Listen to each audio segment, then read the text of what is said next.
लागी विठ्ठल निरामने स्वरूप सिद्धी नित्य समाधी हरिनामे काळ सार्थक केला त्यांनी धरिला मने विठ्ठल विठ्ठल विठाला विठाला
बालकाकडे आली हे माझे परम भाग्य समजतो आणि कीर्तनाला सुरुवात विठाला विठाला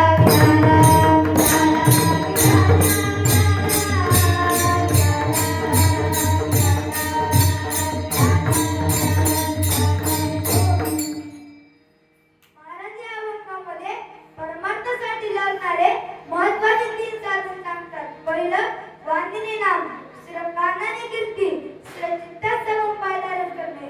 त्यांच्या वाणीमध्ये देवाचे नाव आहे जे कानाने कीर्ती करतात आणि त्यांच्या चित्तात समुपाय धारण केलेले आहे. खऱ्या अर्थाने त्यांचा काळ सार्थ भगवान विठ्ठला विठ्ठला विठाला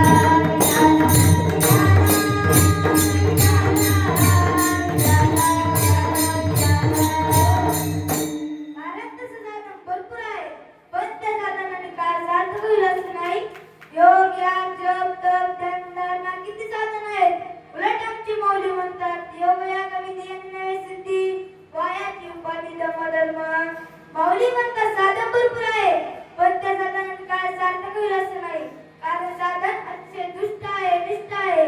योग याग विधी अन्याय सिद्धी वायाची उपाधी धर्म म्हणून नाना साधन कशा केले पटपटा म्हणून याची परमार्थ साधना मुखी नाम तरी ध्यान. लक्षात ठेवा तुझे नाव माय बाबो कुठलीही विशेष क्रिया करत असताना परमार्थ करत असताना त्याच्या पाठीमागे काहीतरी फल पाहिजे आणि ते विशेष पाहिजे. नाहीतर काही लोक क्रिया करतात आहार निद्रा भय मैथुना सर्व ऐनशी समसमाना. आहार निद्रा भय मैथुना तर ती विशेष क्रिया कोणती तर ती वांदिनी नाम कानाने कीर्ती. अनेक लक्षात ठेवा सज्जन माय बाबो क्रिया ही माणसाच्या जीवनामध्ये घडत असते असं म्हणण्यापेक्षा हा जन्म त्याच्यासाठी आहे. दिले इंद्रिय हात पाय कान डोळे मुख बोल इंद्रिय हात पाय कान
येऊन केले काही विठ्ठल नाही आठविली हरिमुख वाक्य येना देवबरे सांगतात जर तुम्हाला जन्मलेून सुद्धा परमार्थ करायचं नाही भगवंत प्राप्ती करायची नाही मग त्यानंतर जन्मलेून सुद्धा काय फायदा आहे निरामने लावून अंत केली माझे आयुष्य काय झाला ती रामदूता काय म्हणून राहिली निश्चिती किती दृष्ट्यात तुम्ही कीर्तनात ऐकतात आताही सांगते लक्षात ठेवा मला माहित आहे तुम्हाला काय पाहिजे दृष्टांत एवढं मोठे शरीर मिळून सुद्धा जर तुम्हाला परमार्थ करायचं नाही भगवंत प्राप्ती करायची नाही मग त्यानंतर मी फक्त मिळून तरी काय उपयोग आहे महाराजच गांधीला हिंदकेश्वर नावाचा पैलवान ज्याला कुस्ती खेळण्यात जोड नाही असा बलवान माणूस कुस्ती खेळून 25,000 रुपये कमवतो बक्षीस मिळाले आणि चालला गावाकडे जात असताना दोनच्या पोरीने अर्ध्या वाटेत दोनच्या पोरीने अडवला असा मारला महाराज भयंकर मारला आणि पैसे घेऊन गेले घरी आल्यानंतर पत्नीने तोंड सुटलेलं अंग मातीने भरलेलं पहिल्यांदा ती म्हणते अहो कसं झालंय कोणी मारलं तुम्हाला तो म्हणतो अगं रस्त्यावर गेल्यानं दोनच्या पोरीने अडवलं मारलं पैसे घेऊन गेले ती म्हणते काय कमाल आहे तुमची एवढं मोठं देवानं धड ताकद शरीर दिलं एवढं मोठं हिंदकेसरी नाव कमवलं एवढी मोठी ताकद असून तुम्ही त्याला प्रतिकार तरी करावं ना तो म्हणाला अगं आपल्या कुस्ती खेळण्याची बी 25,000 आहे फुकट मारला कोण मोकळा आहे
स्वर्गीय आम्हाला निश्चिताने देवा कारण त्यांना त्याचं महत्त्व कळाले.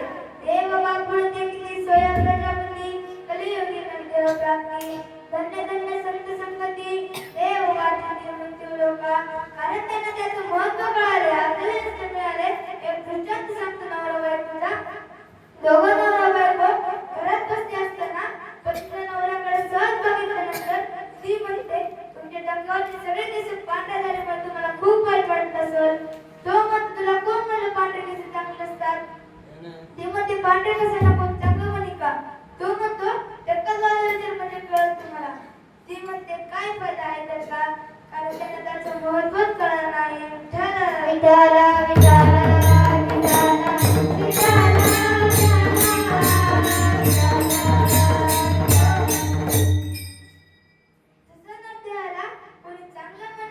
देवांना विचारा म्हणजे कळेल तुम्हाला कारण ते या नरदेहाची इच्छा करत. आणि एक लक्षात ठेवा सज्जन व माय बापो क्रिया ही माणसाच्या काळ हा सरकतच असतो. तो थांबत नाही मग तो विद्या आल्यावर त्याला साध्य करावं लागतो. याच्यासाठी काय करायला पाहिजे हेच महाराज अभंगाच्या प्रथम चरणात सांगतात.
ठिकाणी सांगतात, अनंत जन्माचे सुकृत बंधरी त्यांच्या मुखी हरिपट हरिमुखी गाता हरपली चिंता देवचना तोंडाला येण्यासाठी अनंत जन्माचे सुकृत बंधरी त्यांच्या मुखी हरिपट आहे. आणि दुसरी गोष्ट म्हणजे वाचनाला सतत भजन करण्यासाठी सवय लागली पाहिजे. म्हणून महाराज म्हणतात, घे घे माझी वाचे गोड नाम विठोबाचे, गोड नाम विठोबाचे, गोड नाम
बाथरूममध्ये अंगावर पाणी पडण्याचा अवकाश लगेच हरिपाठ सुरू झाला.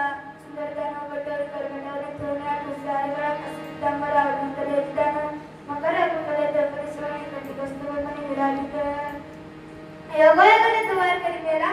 त्याच्या मेलेला त्याला कुठेतरी अंग घालतच ना हे मी पाहिलं. जेव्हा त्याच्या अंग घालायची बारी आली त्याच्या अंगावर आगाचा पाण्याचा स्पर्श झाला मोठा व्हायला सुरुवातच झाली. काही लोकांना वाटते म्हातारा जिवंत नसेल ना, पण जेव्हा म्हातारा जिवंत नव्हतं त्याच्या शरीराचं वळण लागलं होतं. विठ्ठला विठ्ठला विठ्ठला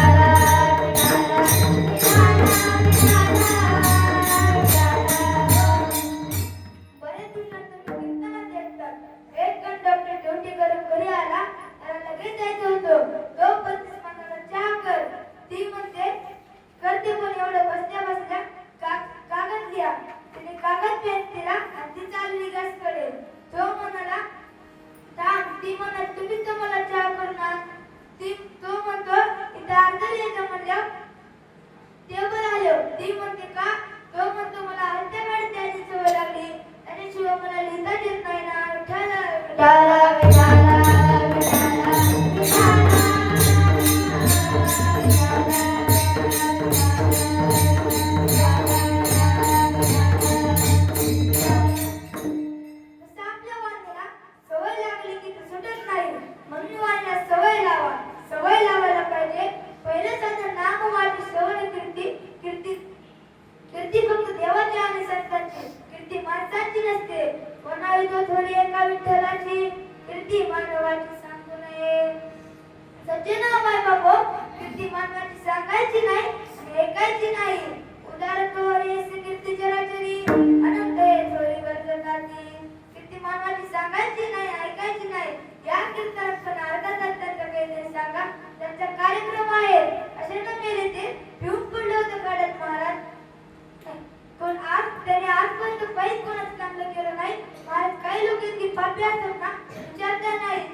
साधन करण्याची गरज नाही. माऊली म्हणतात, तैसा मनाचं मारू न करिता आणि इंद्रिय दुःख न देता एक मोक्षी असे सहायता श्रवणाची माझे. पण ते श्रवण करत असताना परित्या मनाच्या कानी ऐकावे आणि बोल बुद्धीच्या ऐकायचे श्रवण तर मनाचे कार्य करून. मी म्हणतो श्रवण करतो माणूस. आता श्रावण मास चालू असताना बरेच आमचे महाराज मंडळी चातुर्मासाला दिसतात. एका माणसाने विचार केला, मी 4 महिन्यापासून चातुर्मास करतोय, परिणाम काही झाला नाही. मनाचं काम करून ऐकायचं. आता काय श्रवण नुसतं महाराजांनी समोरून बघितलं, यात काय बदल होत नाही म्हणाले. काय करावं म्हणाले. तो म्हणाला, तुम्ही किराणा दुकान सांभाळा आणि तुमचा मुलगा आहे ना त्याला पाठवा ऐकायला. तो म्हणाला, आमचा मुलगा म्हणजे कोरा कागद. महाराजांनी विचारलं, तू कसला कागद आहे. तो म्हणाला, एका कानाने ऐकायचं आणि दुसऱ्या कानाने सोडून द्यायचं, जवळ काहीच ठेवायचं नाही. विठ्ठल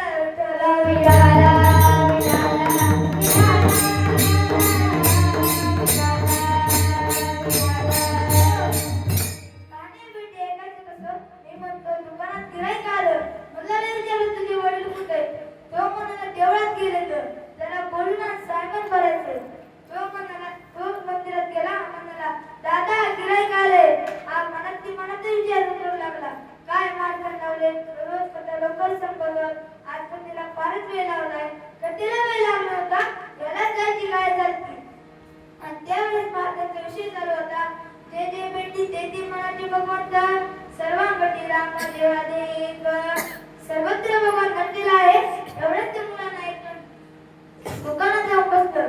तेवढ्यात ते गाढव आलं. त्या गाढवाने नेमकं डाळीत कण घातलं.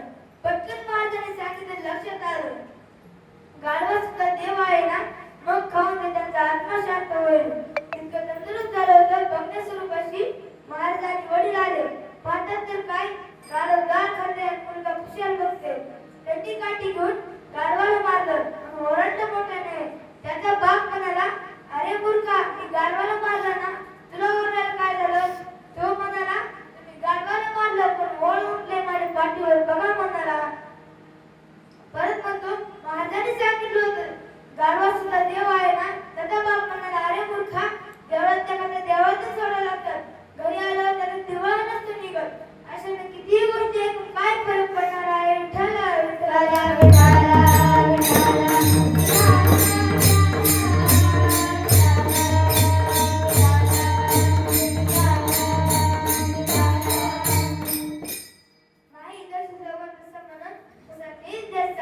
नाही पाहिजे ना. एक दृष्टांत सांगतो. दोघं नवरा बायको होते. दोघंही परमार्थिक होते. दोघंही दर दिवस कीर्तन ऐकायला जायचे. एक दिवस दोघंही कीर्तन ऐकायला गेले. घरी आल्यानंतर नवरा म्हणाला, वा, काय महाराजांनी कीर्तन सांगितलं, काय कीर्तनाला पटवून दिलं. बायको म्हणाली, अभंग कोणता होता. तो म्हणाला, हेकडे नाही माझ्या देवा. ती म्हणते, तुमच्या पुरुषाचं असंच असतं, एका कानाने ऐकायचं एका कानाने सोडून द्यायचं. तो म्हणतो, आमचं तर तसं असतं, तुमचं तर दोन्ही कानाने ऐकायचं आणि तोंडाने सोडून द्यायचं.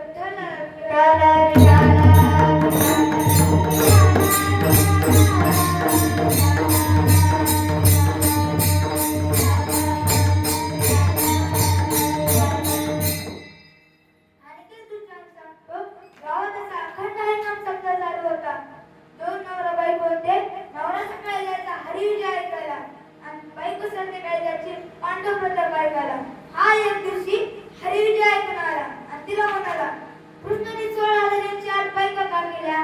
ती म्हणाली, कृष्णाने केलं ना, तुझ्या बापाचं काय केलं का.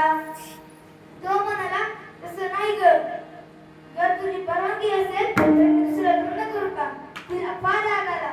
ती म्हणाली, जर तुम्ही हरिविजय ऐकून आला, मी पांडव प्रताप ऐकून आलेले आहे. ती म्हणते, द्रौपदीला 5 पती होते, जर तुमची परवानगी असेल तर दुसरं लग्न करू का.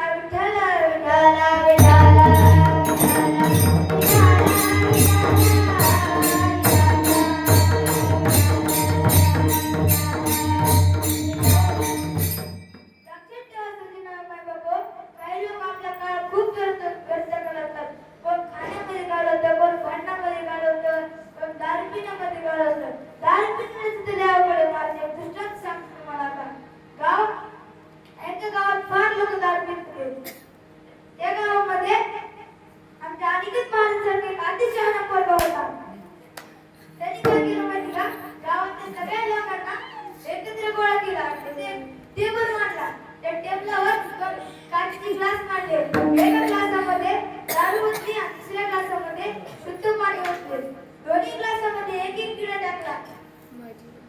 आणि जो दारूने भरलेला ग्लास होता त्यातला किडा मरून गेला आणि जो पाण्याने भरलेला ग्लास होता त्यातला किडा वरून तेरून आला.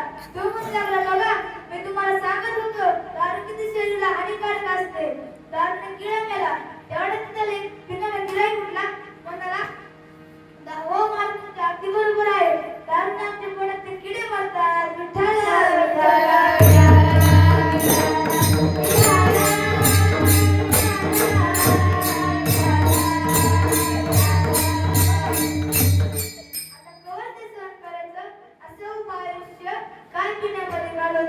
काही लोक आपला काळ खूप व्यर्थ घालत पिण्यामध्ये. संतांचं तसं नाही. काळ ब्रह्मानंदे सरे पुरे आवडी संचले काळ ब्रह्मानंदे सरे. म्हणून जर काळ जर कालतच ना तर शास्त्र विचारात परमर्थात चिंतने सरे तो धन्य धन्य काळ सार्थक केला त्यांनी. काळ हा 3 प्रकारचा असतो. मला सांगा पहिली तर शाळा कोण शिकतं? आता कोणता काळ चालू आहे? वर्तमान काळ की भूतकाळ की भविष्य काळ? वर्तमान. तू मागे ओढून गेलो तो आज इथून पुढे करणार आहे भविष्य काळ. हे झाली 3 काळाची प्रकार. मग आपला काळ सार्थक व्हावं की नाही वाटतं की नाही? मग जो माणूस भूतकाळाची कर्तव्य भविष्यवाणाची कर्तव्य वर्तमान काळात करतो त्याचाच काळ सार्थक होतो. हेच माणूस अभंगाच्या 3ऱ्या चरणात सांगतात. काळ सार्थक केला त्याने, काळ सार्थक केला त्याने, काळ सार्थक केला त्याने, काळ सार्थक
कोणी कोणी दरीला विठ्ठल तर त्याच्या मनात विठ्ठल आहे.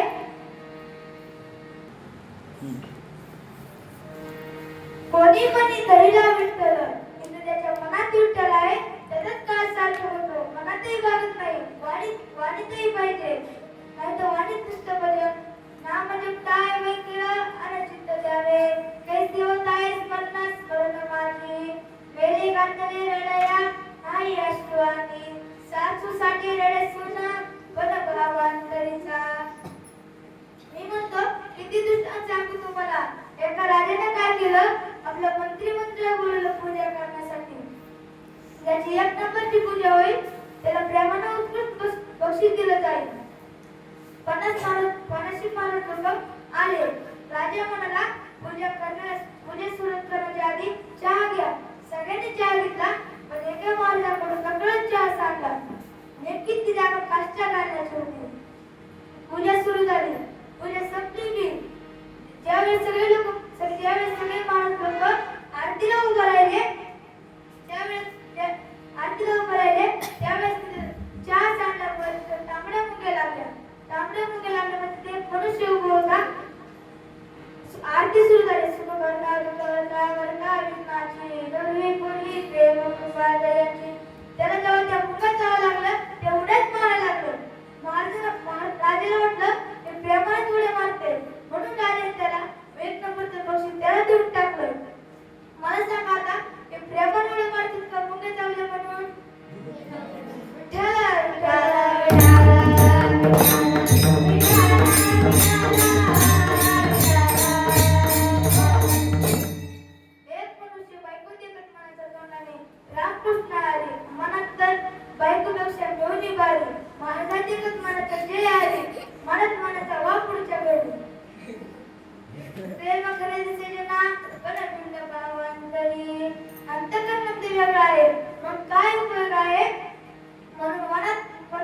मनात विठ्ठल पाहिजे, वाणीत विठ्ठल पाहिजे, आणि त्याचाच काय सार्थक होतं. हेच मार्ग आपण काही दुसऱ्या चरणात सांगतात.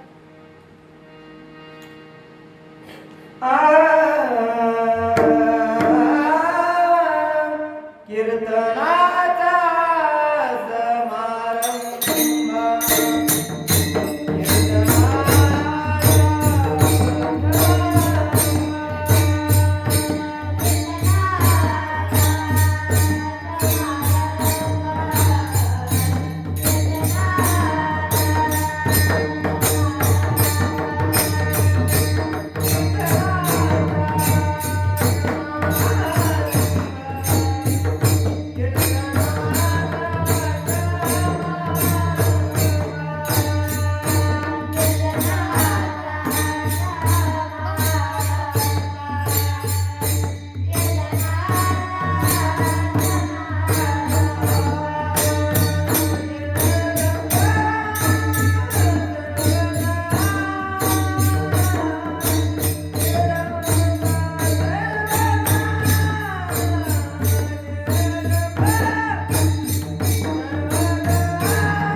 नामस्मरण करायचं, पण ते कशा पद्धतीने करायचं. श्रीराम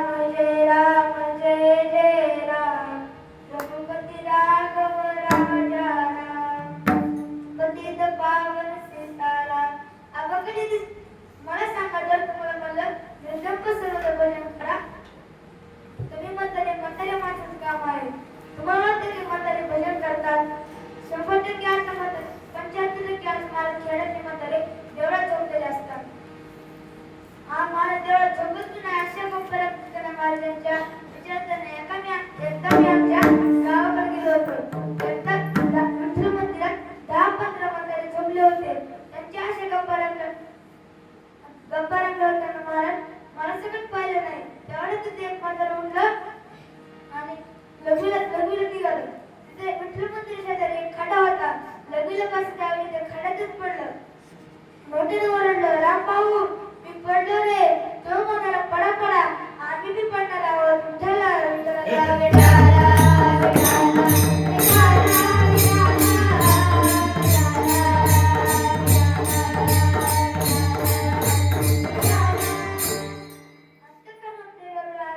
मग काय उपयोग आहे? म्हणजे वृंदाप भजन करा ते सर्वत्र काय. काही लोक म्हणाले तुमच्या म्हणण्याप्रमाणे महाराज आम्ही वृंदाप सर्वत्र भजन केल्यावर त्याचा काय फायदा? हेच महाराज अभंगाचे शेवटचे चरण सांगतात.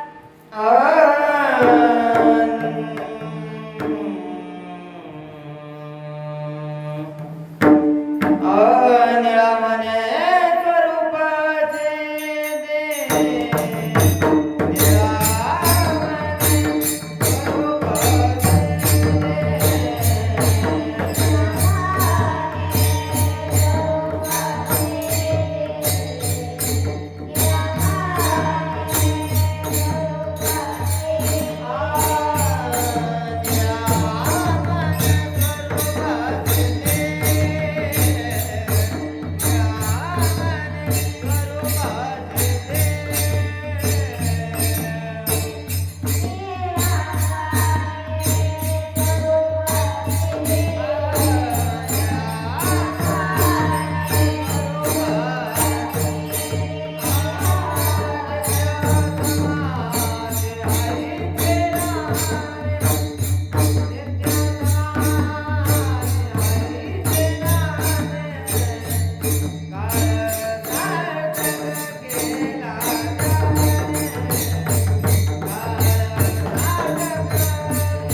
समाधी तीन प्रकारचे आहे.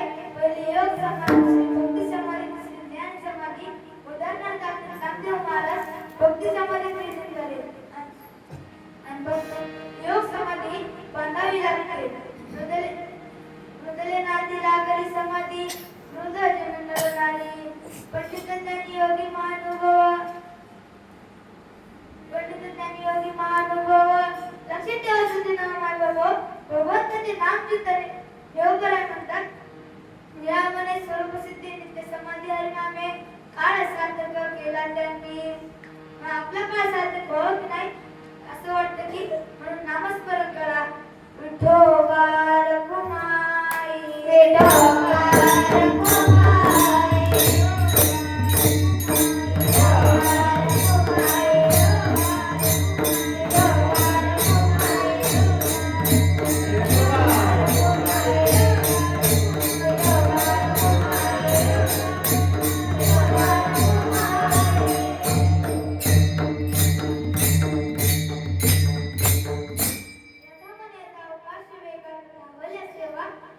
वृंदावन